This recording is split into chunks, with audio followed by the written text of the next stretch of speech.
Semua orang sudah mengerti, sudah tahu apa yang do, apa yang done, apa yang boleh dilakukan, apa yang tidak boleh dilakukan.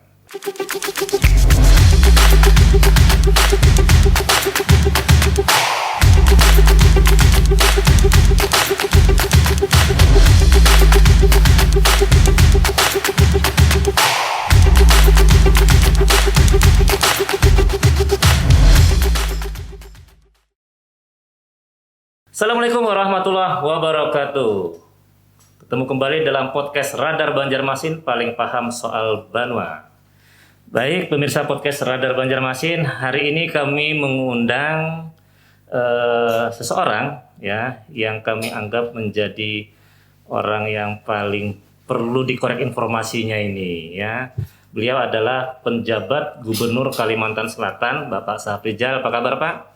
Sehat, alhamdulillah. Alhamdulillah, terima kasih Bapak sudah berkenan di studio kami. Kami mengundang beliau karena kami ingin tahu lebih jauh sampai sejauh mana penanganan persoalan COVID. Nanti kita akan banyak berbincang dengan beliau bagaimana kondisi sekarang COVID di Kalimantan Selatan, strategi penanganannya, termasuk juga yang baru kita masifkan kemarin adalah vaksinasinya Pak ya. Baik Pak, kita langsung mulai saja Pak, bincang kita ini santai saja Pak ya. Dalam situasi puasa ini, jadi saya nggak bisa menyuguhkan minuman ini. Baik, bisa digambarkan Pak, bagaimana target vaksin di Provinsi Kalimantan Selatan sampai sejauh ini dan progresnya? Ya, ini selamat siang ini ya. Iya, udah siang ya. Ya semuanya ya bagi Radar Banjarmasin. Ya, saya update ya. Ini sekarang tanggal 20 ya. Tanggal 20 April. Ya, memang dari target sasaran kita yang divaksinasi ya tentu tidak bisa sekaligus kita diberi vaksin karena kita harus memanage nih jumlah vaksin. Kita kan belum jadi produsen vaksin. Iya. Kita masih konsumen, disiapkan kita negara berkontrak dengan negara-negara produsen vaksin. Dengan ketersediaan vaksin yang ada, maka total sasaran vaksin untuk tahap pertama ini ya 678.000 jiwa yang akan divaksin ya. Ini target sasaran kita. Tahap pertama kita adalah tenaga kesehatan. Kemudian layanan publik ya. Termasuk layanan publik ini bukan hanya pemerintah, tapi juga yang melayani publik seperti pedagang segala macam. Dan juga yang sekarang menjadi priority itu adalah manula ya, orang tua kita. SDM kesehatan yang tahap pertama kita sudah dari 26.575 sasaran, kita kan suntik 2 kali nih. Iya, 2 kali. Suntikan pertama, suntikan kedua. Suntikan pertama kita sudah 94%. Wah, luar biasa capaiannya. Karena berhadapan dengan potensi yang besar, jadi didahulukan. Kemudian setelah semula 2 minggu, ya, kemudian bergeser supaya efikasinya lebih meningkat itu menjadi 28 hari, ya. Suntikan kedua. Jaraknya itu ya. Nah, di suntikan kedua tenaga kesehatan kita sudah 87,3%, jadi tinggal ya 13% lagi. Selesai, artinya ini tertunda karena berbagai macam sebab ya. Sebab karena tertunda yang pertama, maka tertunda yang kedua juga. Kemudian ketika screening ya, cek kesehatan, tensinya naik segala macam, tertunda. Ada satu lagi penyintas. Orang-orang yang sudah pernah nakes, penyintas ya berhak juga divaksin, tapi tunggu nanti setelah 3 bulan. Oleh karenanya ini persentase mengapa kok nggak 100%, ternyata ada yang tunda. Tugas publik kita ya 319.000 ya. Dan ini sudah vaksin di tahap pertama atau suntikan ke-1 76%. Kemudian suntikan yang kedua itu saya ulangi 76.000 atau 23%. Yang vaksin yang kedua itu 40 ribuan, jadi sekitar 12%. Ya, karena mulainya memang semula mulainya menunggu kesehatan selesai, ya agak lambat. Tapi ketika saya datang ke Kalsel, saya bilang jangan ditunggu. Kalau ditunggu nanti kalau tenaga kesehatannya membutuhkan waktu, kita terlambat start. Oleh karenanya kita paralel, termasuk juga yang lanjut usia ini yang capaian yang paling rendah yaitu lanjut usia. Target kita lumayan tinggi ya, 332.000 Kalimantan Selatan. Berapa suntikan pertamanya 7.900, kita 8 ribuan atau dari 300 tadi ya? Dari 300. Jadi ada sekitar tanggal 17 ya. Oh, yang 13. Tanggal 17 April datanya ini 2,5%. Kemudian suntikan kedua 1% Jadi ini saya berserta tim ini harus putar otak nih. Kalau tenaga kesehatan kita buat kemarin langsung di sport hall, rumah sakit Ulin hall penuhkan suntik sekaligus. Kemudian di rumah sakit yang lain juga begitu, puskesmas kumpul sekali suntik cepat. Iya. Ya, jadi lebih mudah. Kemudian petugas publik juga lebih mudah. Misalnya staf saya yang langsung berhadapan dengan masyarakat ada 600 orang, itu satu hari selesai, langsung dengan pakai hall yang besar, gitu ya. Nah, yang orang lanjut usia, ya kita buat hall tak sanggup menunggu lama, gitu ya. Kemudian antri juga berat. Sebagian yang mengantarnya tidak ada, ya. Kemudian juga yang tidak bisa bergerak sendiri, kemudian juga kadang badannya juga sudah tidak mampu, ya. Jadi kalau menuju tempat-tempat fasilitas kesehatan yang disediakan di perkotaan terlalu jauh, ini membuat capaian rendah. Saya sudah diskusi dengan beberapa pihak terkait mengenai ini dan kita akan rubah strategi. Dan kita minta juga kepada Bupati Wali Kota rubah strategi, jangan minta orang tua kita datang puskesmas. Kita sekarang rubah, yaitu tenaga kesehatan kita minta yang turun. Tapi tolong dikondisikan ke tempat publik yang terdekat dengan desanya, gitu. Nah, kumpul di sana saja. Mungkin kalau di balai desa lebih make sense bagi orang tua, lebih dekat. Ya, kemudian kita datangi vaksinator ke sana. Tantangannya kalau serentak vaksinatornya kurang, terbatas. Jadi satu, kita tambah vaksinator ya dalam waktu cepat. Kedua, kerjasama dengan TNI Polri yang juga memiliki vaksinator. Ya, kita lakukan bersama-sama dan kita berharap ya ini kenaikannya cukup signifikan di akhir bulan April. Ya. Tercatat berapa itu, Kak? Sudah tercatat berapa kenaikannya itu tadi? Ya. Capaiannya? Enggak, ini masih 2,5%. Masih 2,5% ya. 2,5%. Nah, kita berharap di bulan April kalau bisa 20% kita capai. Ini bagus sekali.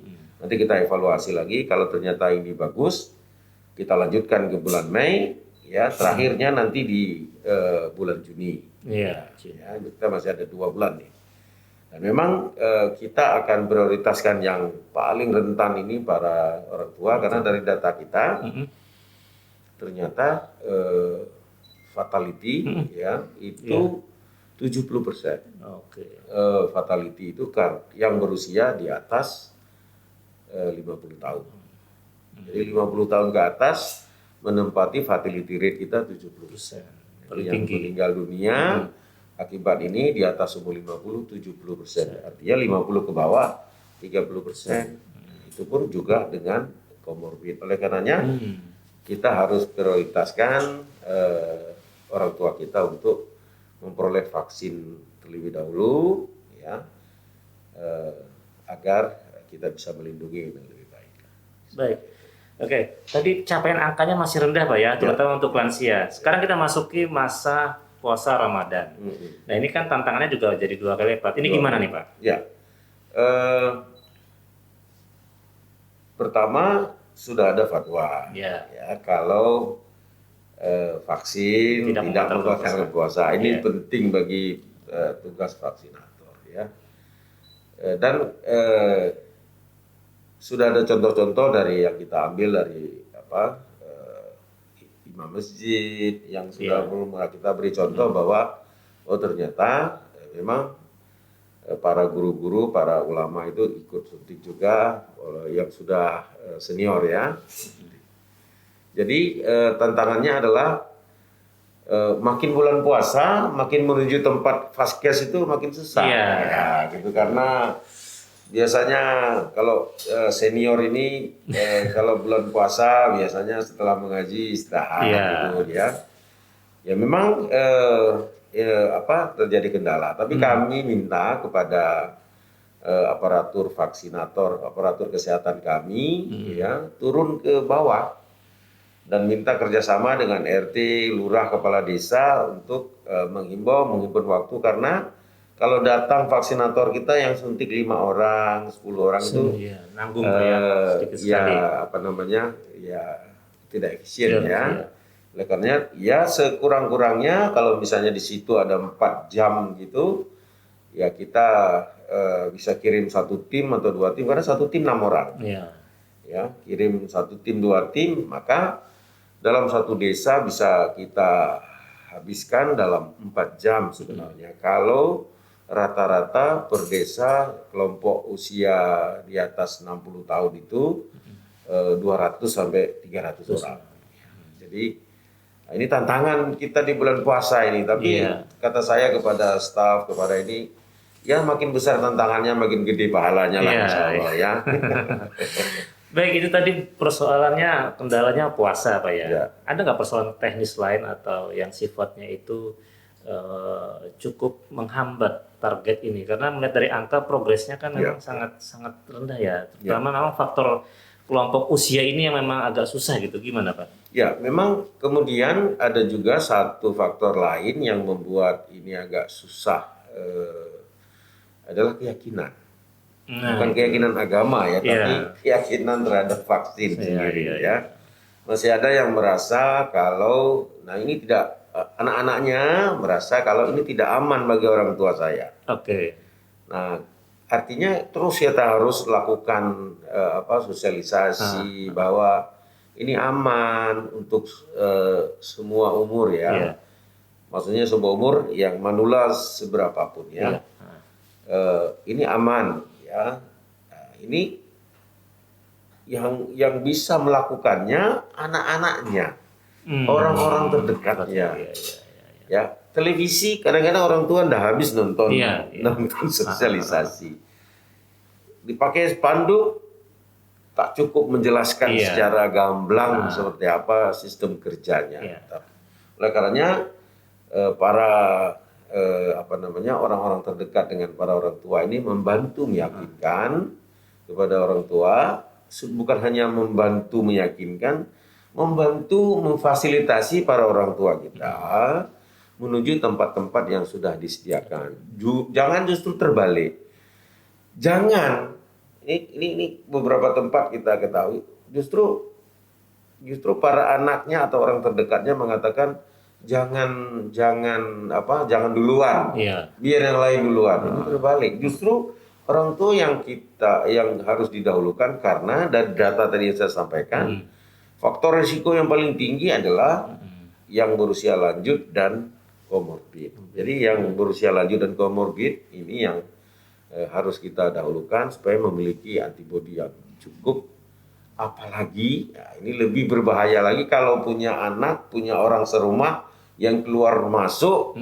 Ya biasa kalau udah di rumah biasanya kan tidak disiplin masker. Iya betul. Begitu masuk saja sudah lepas masker. Tidak tahu kalau yang masuk rumah itu sudah ada virus di dalamnya atau pakaian yang dikenakan, tangan yang tidak cuci tangan sudah terkontaminasi, bisa terkena. Oleh karenanya, ya ini kesempatan juga saya menghimbau kepada kalau kita menyayangi orang tua kita, mencintai orang tua kita, sayangilah dengan cara yang benar, cintailah dengan cara yang benar, ajak antar orang tua kita menuju tempat vaksinasi. Kalau ada orang tua yang belum bisa daftar, bisa di kampung apa, sudah datang dulu saat ke lokasi, nanti dibantu didaftarkan di tempat lokasi. Karena kita juga siapkan online, ya boleh diisi dari rumah, nanti di lokasi tinggal screening, tes tensi segala macam untuk mempercepat. Tapi kalau misalnya sulit sudah datang, pasti para orang tua akan kita prioritaskan secara lebih hati-hati untuk proses vaksinasinya. Oke. Secara umum Pak, ada nggak resistensi atau penolakan yang di awal ketika vaksin ini mulai digulirkan pemerintah hingga pelaksanaan dan sampai sekarang? Orang dulu masih ragu karena ini berbahaya, ini berlawanan, bertentangan dengan prinsip agama dan sebagainya. Nah ini sekarang gimana Pak? Penolakan-penolakan itu masih ada dirasakan kan? Jauh berkurang dibandingkan di awal ya. Di mana namanya kan era distrust atau push trust ya. Jadi era di mana suatu seolah-olah benar padahal belum tentu kebenarannya ini ya, post truth ya. Nah, di awal-awal memang itu berat karena di samping harus bekerja mencapai target dan sekaligus melakukan sosialisasi, menjelaskan secara baik bahwa ini pada hakikatnya aman. Tapi setelah pelaksanaan sekian lama, ini hampir 2 bulan ya, hampir 2 bulan, ternyata KIPI-nya sendiri ya, kejadian ikutan pasca imunisasi itu rendah dan ya paling katanya ngantuk atau lapar kan. Kalau obat ngantuk, kalau obat ngantuk tidur, obat lapar makan. Nah, jadi kejadian ikutan lain yang serius minim gitu, sehingga menimbulkan keyakinan, kepercayaan terhadap proses vaksin. Ada kelompok yang semangat, misalnya pekerja pabrik misalnya. Semangat, tapi belum gilirannya. Ya, kami masih memprioritaskan kaum orang tua atau manula dan menyelesaikan target nakes serta sedikit lagi target petugas publik ya. Setelah itu nanti mungkin setelah Juni baru ke tahap masyarakat umum. Mudah-mudahan nanti sumber vaksin kita melimpah gitu, bisa kita lakukan dengan lebih masif lagi. Belajar dari 2 bulan, 3 bulan terakhir ini ya.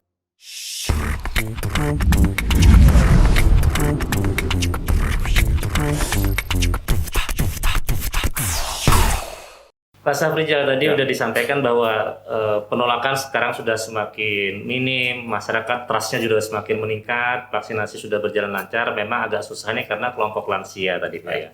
Pak, secara teoretik Pak, orang banyak menyebut akan bisa mungkin terbentuk herd immunity ketika capaian vaksin sudah mencapai 80%. Secara kalkulasi dan secara estimasi waktu, target kita untuk mencapai ke sana kira-kira kapan?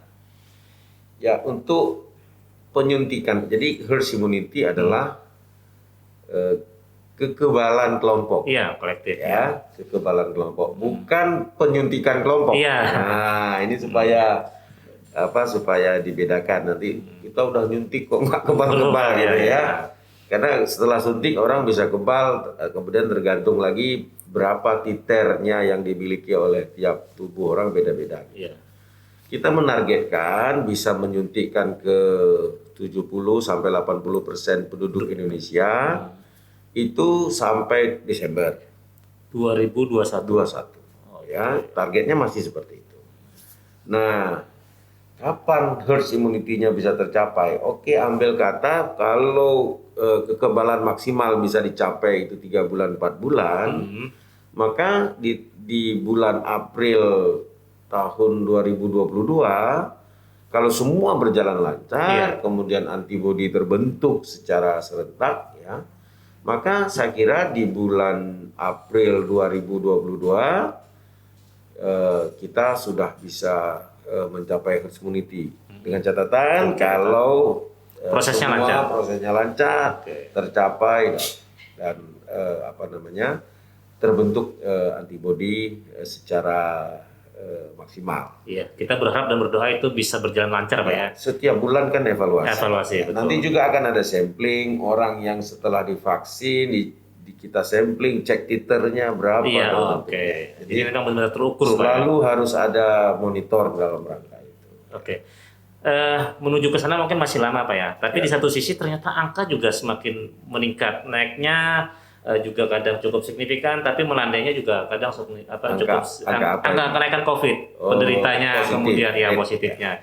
Nah, dan terbaru tanggal 20 April ini dilakukan kembali Pak ya PPKM untuk skala mikro ya, yang tahap ke-6. Nah, ini latar belakangnya apa ini Pak? Ya.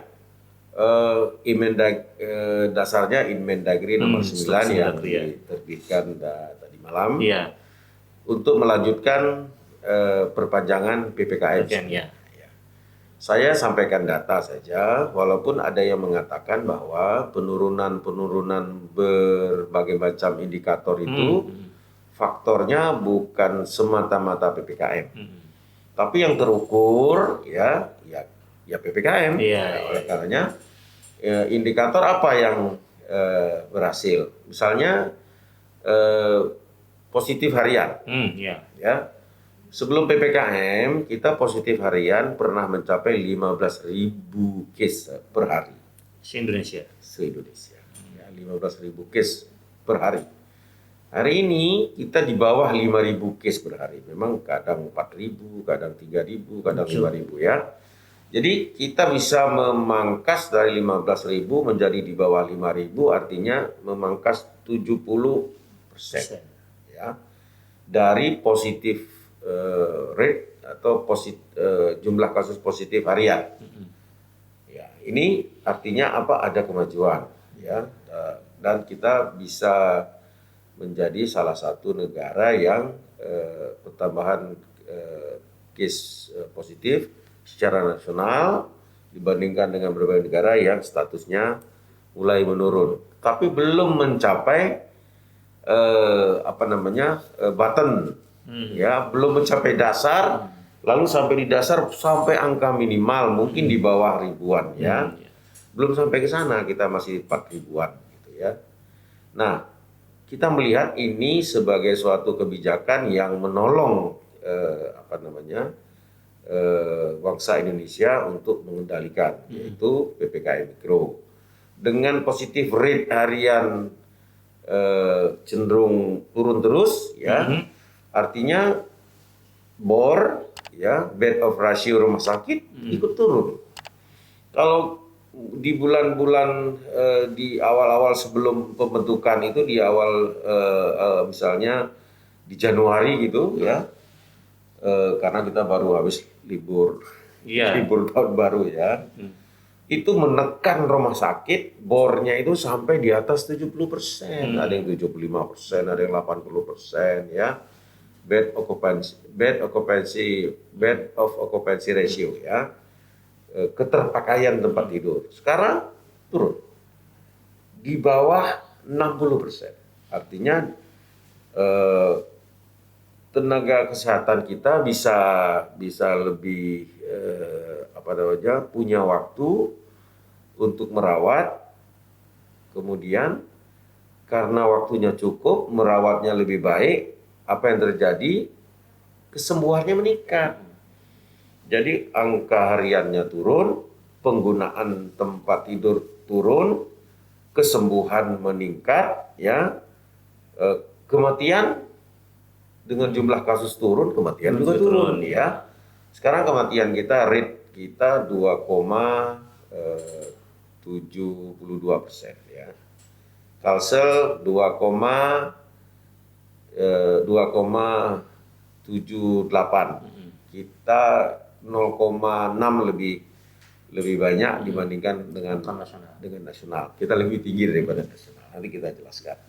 Nah, dengan angka-angka ini ya menandakan bahwa kebijakan ini PPKM Mikro ya ternyata bisa menjawab, menekan angka kurva kita menjadi ya turun. Walaupun ya kita nggak mengharapkan landai dulu, kita mengharapkan turun terus ya, justru turun terus yang kita harapkan. Dan jangan ada naik turun gelombang lagi ya. Seperti di luar negeri sudah ada yang negara yang sudah gelombang ketiga. Di India baru aja di lockdown ini. Dari India juga, Brazil juga mulai lagi, Amerika juga sudah mulai lagi. Jadi jangan cepat puas karena ini kita membutuhkan long endurance. Membutuhkan daya tahan, kesabaran, karena kalau enggak efeknya adalah pingpong. Pencet sini, bangkit sini, pencet sini, bangkit sana. Efeknya pingpong, karena ini mesti gerakannya serentak. Oleh karenanya PPKM Mikro diperpanjang terus memaintain yang sudah kita dapatkan dari angka-angka yang kita kumpulkan. Di tahun kedua kita memasuki kondisi COVID. Udah ulang tahun nih. Ya kan, terasa sekali ya Pak Gub, bahwa di saat waktu pertama tahun kemarin itu ada pembatasan yang benar-benar dilakukan dan cukup ketat, terutama pada saat memasuki Ramadan. Kita beribadah juga dibatasi jarak dan segala. Sekarang agak sedikit dilonggarkan. Relevansinya dengan PPKM tadi terkait dengan aktivitas ibadah. Seperti di masyarakat ketika ada sedikit kelonggaran, euforianya terasa gitu ya. Lalu merasa bahwa ini tidak lagi dalam kondisi seperti COVID, tidak lagi seperti tahun. Nah ini gimana ini caranya ini, Pak? Itu memang ada teori ya. Teori saya lupa namanya, Spaceman atau siapa teori ya. Kalau tekanan berkurang, cenderung kewaspadaan juga turun ya. Nah, ini yang terjadi. Sekarang pemerintah mengizinkan, walaupun tetap dengan protokol kesehatan, asumsinya setelah 1 tahun kita menjalani ini, kemudian diajarkan adaptasi baru ya, adaptasi AKB ya, kehidupan baru ini ya, atau new normal kalau bahasa luarnya, maka semua orang sudah mengerti, sudah tahu apa yang do, apa yang done, apa yang boleh dilakukan, apa yang tidak boleh dilakukan. Nah, dengan asumsi yang sudah tahu, mestinya masyarakat ya izin beribadah sudah berjamaah sudah boleh dilakukan, tapi tetap dengan protokol kesehatan yang sudah diatur itu ya, misal jaga jarak, mengapa harus 1 meter sampai 1,5 meter, ini kan secara teori untuk mencegah orang terkena droplet dengan lompatan terjauh. Kemudian pakai masker, karena masuk dalam ruangan sebahagian dari tempat sholat berjamaah itu tertutup ya, sirkulasi udara yang kadang-kadang juga air condition ya, pakai AC, maka punya potensi untuk airborne ya, melayang ya, bukan hanya drop dead, juga airborne. Jadi kan kita sudah tahu teorinya, kalau penderitanya pakai masker, kemudian yang dekat kita juga pakai masker, maka hampir 99% potensinya bisa ditekan.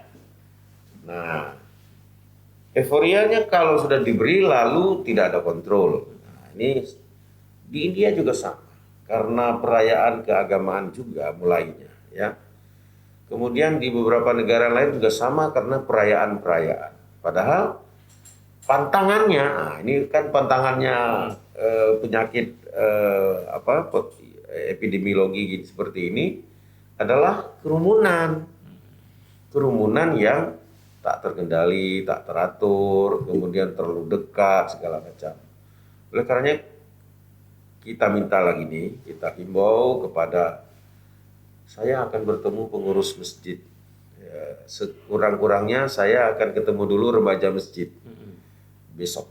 Ya, Oh, perwakilan ya, karena nggak mungkin mengumpulkan banyak iya, orang. iya. Saya akan minta bantu, minta tolong. Kalau pihak keamanan sampai masuk ke dalam masjid untuk ini segala macam, nanti timbul insiden. Iya. Janganlah. Ya, saya sudah. Kalau di luar, oke, fine. Kemudian ada petugas-petugas penegak disiplin kita di tiap-tiap masjid agar mengatur pelaksanaan. Kalau perlu, kalau lupa bawa masker, ya ambil dulu maskernya kalau masih cukup waktu. Atau kalau ada masker di masjid, itu bagikan masker. Semua orang pakai masker, insya Allah selamat. Nah, kami akan mengajak juga kerjasama remaja masjid sebagai perpanjangan tangan, sebagai kolaborasi antara pemerintah dan organisasi masyarakat agar ikut partisipasi, ya. Kemudian juga nanti kami akan ajak bicara para tuan guru, ulama segala macam untuk memberitahu bahwa ikut menghimbau agar gunakan masker. Karena ya jangan sampai justru timbul himbauan untuk ya ini penyakit Allah yang beri, Allah pula yang mencabut. Oh benar kalau itu, tidak ada keraguan soal itu ya. Akan tetapi kan ada ayat yang lain yang meminta kepada kita untuk berusaha. Oleh karenanya kombinasi di antara duanya, yang pertama Allah sudah menggaris berikan pedoman, dan tentu saja ada kewajiban yang lain, patuh kepada ulil amri juga harus dilakukan kepada himbauan pemerintah agar ibadah dapat dilaksanakan, potensi penyebaran virus bisa dikendalikan. Dua-duanya sudah dilakukan. Dan ini butuh semua pihak ini. Butuh radio, butuh televisi, butuh koran, butuh tolong tulis deh. Pakai masker dalam masjid. Iya, supaya mengurangi potensi seminimal. Iya, kayaknya seperti itu yang nggak susah itu ya Pak Gup ya, karena ketika terjadi benturan keyakinan dengan protokol dan sebagainya, orang akan lebih meyakini bahwa, oh itu tadi yang seperti dikatakan, ini Tuhan yang memberi, Allah yang sudah menentukan umur dan segala macam. Ya ini memang persoalan-persoalan klasik yang mungkin kayaknya nggak di Kalsel saja ya, di Indonesia, mungkin juga di seluruh dunia kali ya. Seluruh dunia. Ya.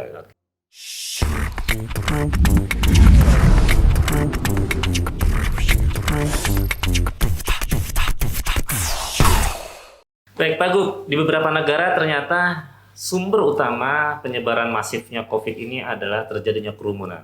Salah satunya adalah kerumunan dalam ritual keagamaan. Nah, kita ini kan mau menghadapi Lebaran ini. Pemerintah sudah mengantisipasi dengan memberikan larangan untuk mudik, tapi masyarakat masih belum jelas. Mudik yang dilarang ini yang seperti apa, batasannya antar kota kah, antar provinsi, transportasinya bagaimana, dan apa saja yang dilarang. Bisa dijelaskan itu? Ya, tahun lalu kita sebahagian besar di ini melarang jamaah yang termasuk di Kalimantan Selatan, tidak ada jamaah tarawih, tidak ada jamaah Idul Fitri, tapi mudik nggak dilarang. Bahasanya nggak ada juga itu. Mudik dihimbau untuk tidak mudik. Sekarang dibalik. Sholat berjamaah itu dibolehkan dengan protokol kesehatan yang baik, yang ketat, ya. Dan mudik dengan tegas dilarang. Dan dibalik, mudik nggak boleh. Jadi ini dua pendekatan yang berbeda, ya. Ternyata kan pendekatan yang lalu, kita tidak membolehkan dalam satu lokasi sholat berjamaah atau kerumunan, boleh mudik. Di sini tidak meningkat, tetapi di tempat lain meningkat. Nah, sekarang dibalik. Sholat dibolehkan, protokol kesehatannya bagus, artinya asumsinya kalau protokolnya bagus tidak ada penularan. Kalau ada case Kalau masih ada case dalam masyarakat, memang masih ada, karena positif rate kita masih di atas 5%, ya. Jangan menyebar ke sebelah. Iya, iya. Nah, jadi mobilitasnya yang dihentikan. Ya, jadi bukan dihimbau lagi sekarang. Kalau tahun lalu dihimbau tidak mudik, sekarang dilarang mudik. Nah, ini pendekatannya yang tegas. Jadi apakah semuanya? Ya, tentu ada beberapa yang dirilis. Sektor esensial misalnya bahan pokok, ya, energi, kemudian kebutuhan-kebutuhan dinas penting, ya, TNI, Polri, semua. Tapi tidak semua TNI, Polri, ASN lalu boleh lalu datang. Semua dengan tugas, dengan surat tugas yang kalau TNI, Polri, ASN lebih mudah dikontrol, ya, BUMN juga lebih mudah, melanggar langsung cut, ya, beri sanksi. Nah, masyarakat seperti apa? Sama, seluruh nanti pada tanggal 6 sampai tanggal 16 Mei, seluruh kendaraan angkutan umum akan dihentikan. Angkutan umum. Ya, dihentikan. Mobilitasnya dihentikan untuk wilayah antar provinsi. Seluruhnya dihentikan. Tapi angkutan umum saja. Angkutan umum, ya. Pribadi? Ya, pesawat, ya kapal laut, ya angkutan darat, ya angkutan bus umum dan sebagainya. dihentikan. Ya, artinya tidak boleh jalan. Semua ini akan mengurangi berapa banyak kira-kira orang mudik? Lebih setengah kan? Lebih setengah, ya. Sekarang kita bicara setengah lagi. Ya, setengah lagi orang kalau ingin jalan dengan urusan penting, ambil surat dinasnya. Kalau memang dinas, urusan pentingnya ambil surat urusan pentingnya apa, lalu cek kesehatan atau tes dulu. Ini akan mengurangi separuhnya lagi. Jadi tinggal 20% lah kira-kira orang yang ingin mudik. 20% ini adalah orang yang nggak bisa ambil surat, nggak dapat, nggak ngambil surat kesehatan, cari jalan tikus segala macam. Nah, ini akan dilakukan pengecekan, dicek checkpoint yang akan dilakukan oleh TNI Polri. Penyekatan setiap penyekatan. Tidak membawa surat jalan dengan urusan penting, tidak membawa surat kesehatan, turn around, putar balik. No, putar. Ya. Oh, mungkin TNI Polri atau pemerintah nggak bisa menyekat lubang kecil, lolos. Maka disekat di tempat dia pergi. Oh, pintu masuknya sudah langsung di blokade. Di sana, di tempat daerah tujuan juga melakukan penyekatan. Jadi pintu keluar disekat, pintu masuk disekat oleh orang masuk. Nggak bawa surat, kembali lagi. Oh, lolos juga, masuk ke tempat, ke desa, instruksi Mendagri nomor 9, kalau nggak bawa surat kesehatan, nggak bawa surat jalan, maka dikarantina 5 hari dengan biaya yang bersangkutan. Dikarantina di tempat dia di tempat dia yang terakhir, 5 hari dengan biaya yang bersangkutan. Kita pulang ke sana ingin melakukan selebrasi kan, merayakan sesuatu kan, tapi ternyata di karantina. Apa gunanya? Kan? Nah, lebih baik jangan. Ya, jadi ini cara-cara yang dilakukan dalam rangka upaya pelarangan mudik. Jadi kalau sudah tahu begini maksa juga, ya nemen lah, ya keterlaluan. Oke. Apakah semuanya? Tadi ada rilis yang ibu hamil ada di perbatasan ke kabupaten sebelah, ke tempat rumah sakit di kabupatennya lebih jauh dibandingkan kabupaten sebelah. Oke, ada pengawal, ada ini surat dokter akan melahirkan dengan pendamping terbatas dapat melintas. Ya, nah itu boleh. Orang sakit juga demikian, ya. Orang sakit ada surat sakit, surat jalan sakitnya. Surat rujukannya gitu ya. Ya, jadi ada orang meninggal. Ini meninggal di kabupaten sebelah, ada di sini. Kalau langsung pulang menjelaskan di jalan tidak dipercaya. Datang ke kelurahan setempat, melapor, Pak, orang tua saya di kabupaten sebelah itu meninggal. Dibuatkan surat keterangan di kelurahan setempat, lalu cek kesehatan, surat itu dibawa. Jadi harus ada dokumen cek kesehatan itu ya untuk menyatakan dia Yes. negatif gitu. Ya. Oh, Oleh karena nanti kami siagakan pos-pos cek kesehatan. oh, Ya, rapid test. iya, iya, iya. Jadi memang sulit ya. Ini semata-mata kan ada kabupaten yang sudah kuning, sudah bagus ya. Ada yang sudah, walaupun ada yang masih merah, ada yang sudah oranye menuju ke kuning. Tiba-tiba gara-gara libur ini kembali Iya. memerah kan. Upaya yang kita lakukan jadi sia-sia. Belanja yang kita lakukan menjadi sia-sia, rumah sakit kembali penuh, orang kena kiri kanan. Jadi kita lalu tanya kapan selesainya. Nanti lama-lama lebih cuek lagi karena Iya. karena apa? Ini nggak ada selesainya ini ya, kembali kepada Allah sajalah kita. Menyerah kita kan. Padahal mutu Kalimantan Selatan apa? Wajah sampai Kaputing. kaputing. Apakah mutunya itu wajah sampai kaputing. Tadi batasannya gimana Pak? Batasan wilayah untuk pembatasan Ya, yang penyekatan. Ini antar kabupaten kah antar provinsi? Karena secara jarak misalnya katakanlah di hulu sungai daerah Kabupaten Tapin dengan hulu sungai selatan, Kabupaten Balangan dengan Kabupaten Tabalong. Ya. Ini kan jaraknya dan jarak sekali ya. Iya, gimana ya? Ya, kami sekarang dengan Polda, ya, dengan TNI, dengan Pemprov sedang menyusun aglomerasi, ya, wilayah-wilayah yang sehari-hari sebagai wilayah komuter. Saya bekerja di Banjarmasin, tapi Iya. rumah saya Banjarbaru, Pak. Nah, begitu ya. Saya rumah Banjarmasin, tapi saya kerjanya di Martapura, Pak. Iya. Nah, jadi ini kan bisa dilihat, Telkomsel pun juga bisa kita minta bantuan.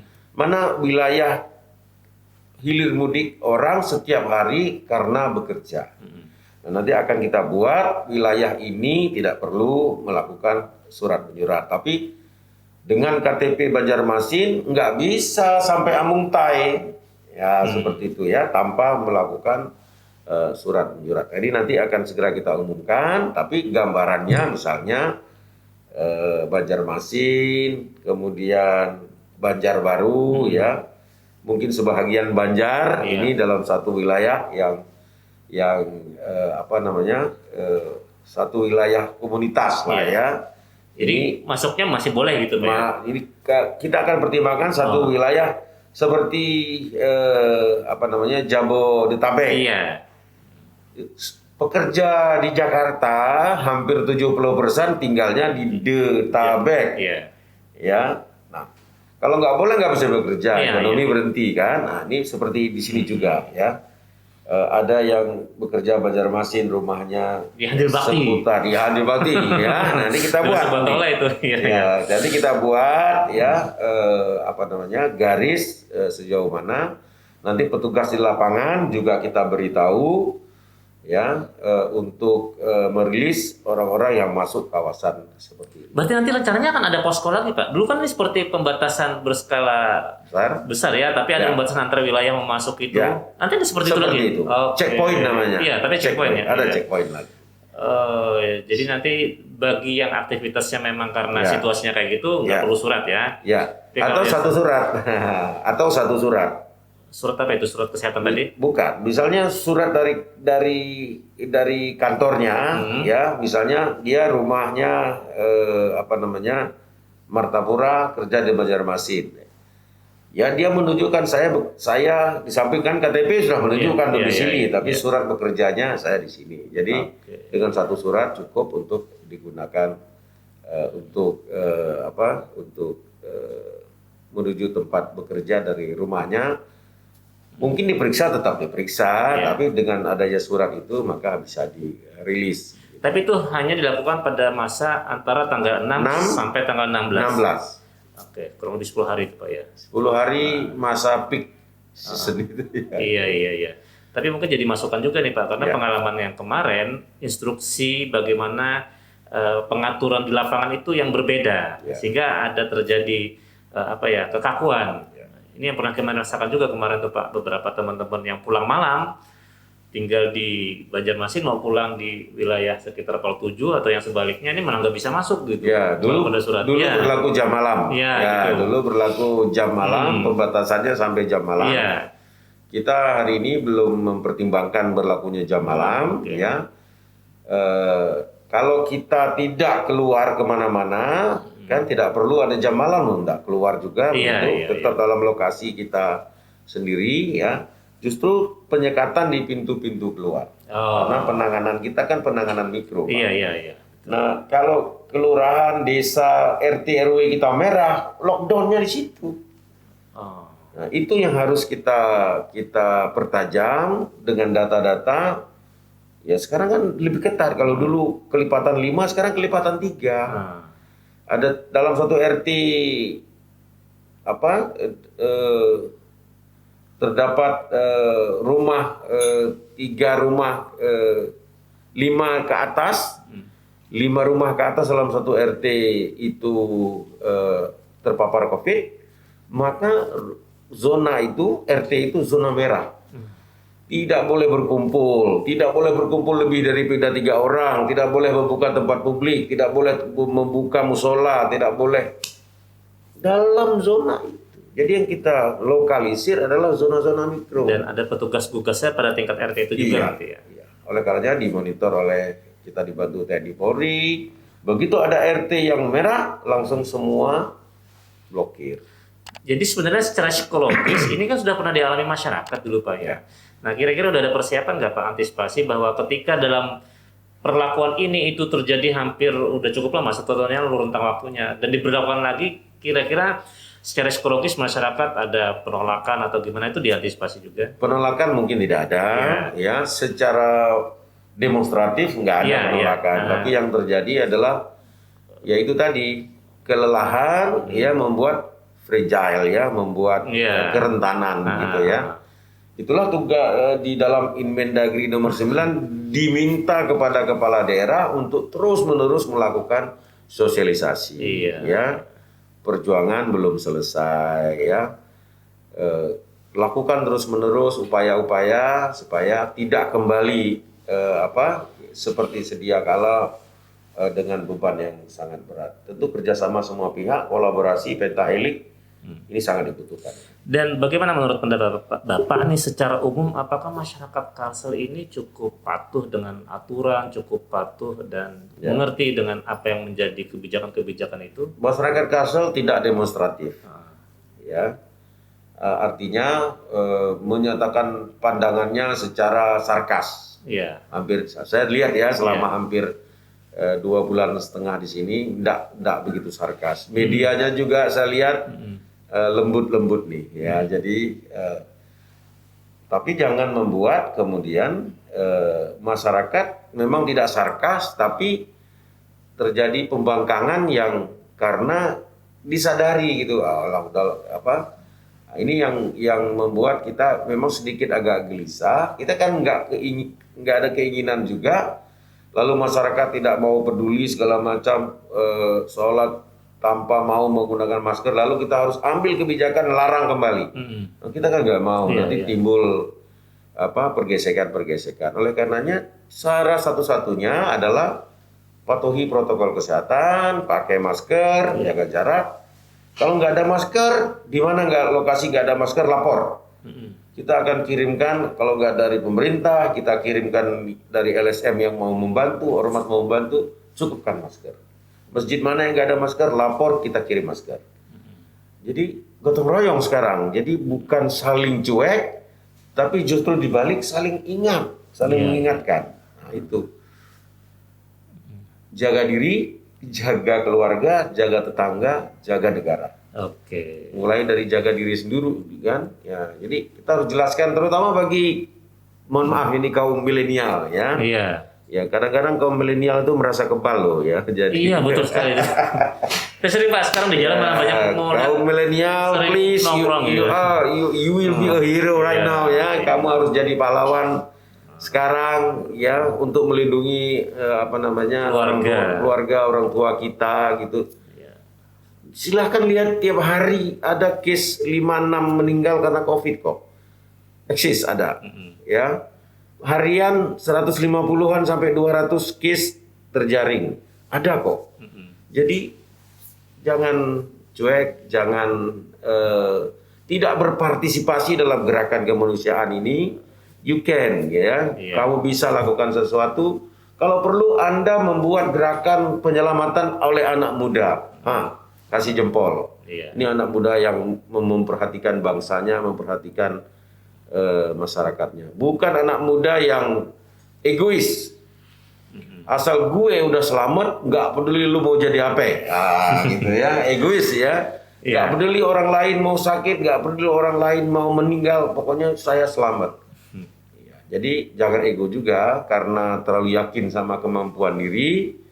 Ayo kita sama-sama, kita lakukan ini bersama-sama. Pasti bisa. Kita melalui di semua sampai kita mencapai herd immunity yang kita cerita di awal.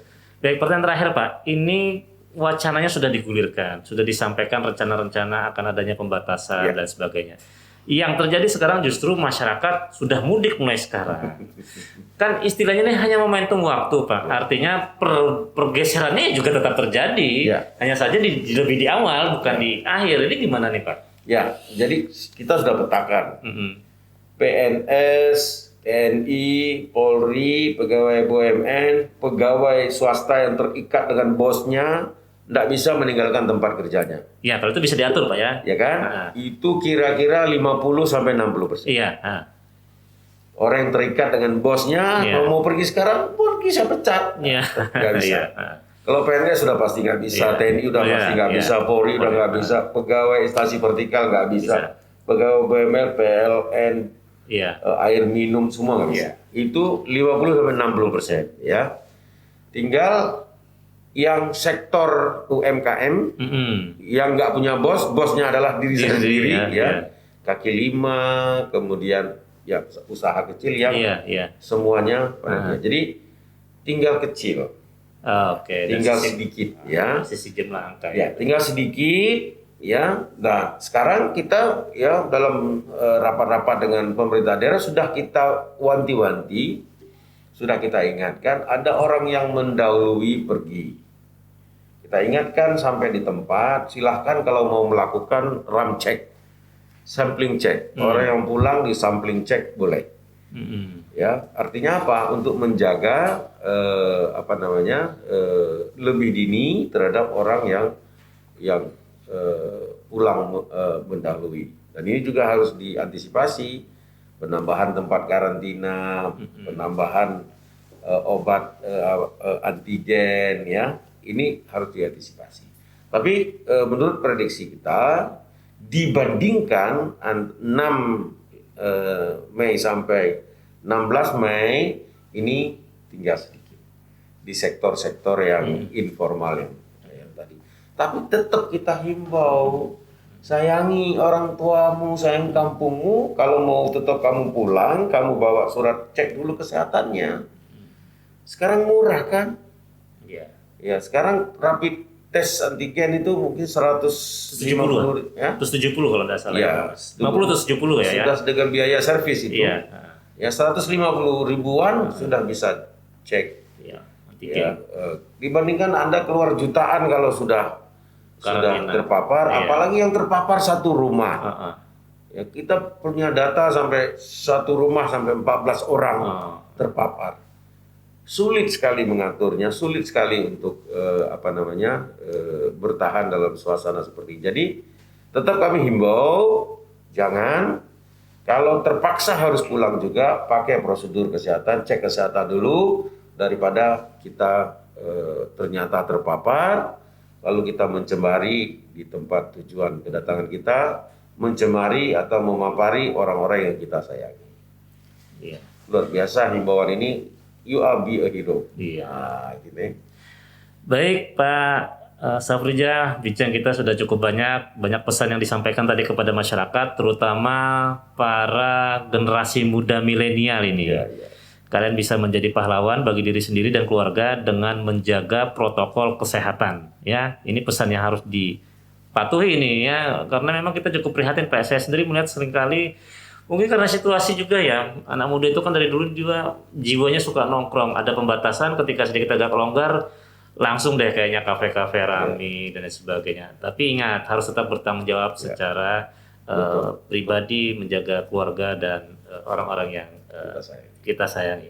Terima kasih sekali Pak Rebja sudah berbincang dengan kami di podcast Radar Banjarmasin. Next time nanti kami akan undang kembali. Kami akan tanya lagi bagaimana progres ininya. Karena itu tugas dan fungsi kami untuk menyampaikan informasi kepada publik.